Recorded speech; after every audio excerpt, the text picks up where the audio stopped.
Hi guys, Mahesh friends. తెలంగాణలో మనకు CDPO ఏసీడిపిఓ పోస్టులకు ఇంటర్వ్యూలకు సంబంధించిన అప్డేట్ అనేది రావడం జరిగింది. ఇది మనకు 3 రోజుల పాటు ఉంటుందంట. సో పూర్తిగా సమాచారాన్ని పరిశీలించినట్లయితే మహిళాభివృద్ధి స్త్రీ శిశు సంక్షేమ శాఖలోని సిడిపిఓ ఏసీడిఓ పోస్టుల భర్తీకి 3 రోజులు ఇంటర్వ్యూలు నిర్వహించినట్లు టీఎస్పీఎస్సీ తెలిపింది.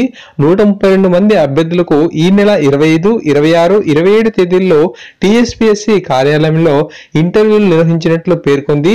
అన్ని ధృవపత్రాలు, హాల్ టికెట్, 3 పాస్పోర్ట్ సైజ్ ఫొటోస్లతో పాటుగా వెరిఫికేషన్ సర్టిఫికేట్ ను వెంట తీసుకురావాలని చెప్పి తెలిపింది.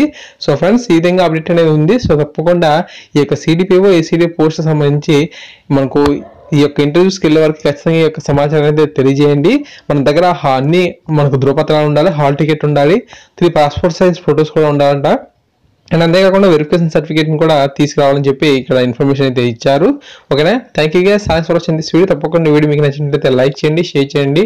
అప్డేట్స్ కోసం మన ఛానల్ సబ్స్క్రైబ్ చేసుకోండి. Thank you.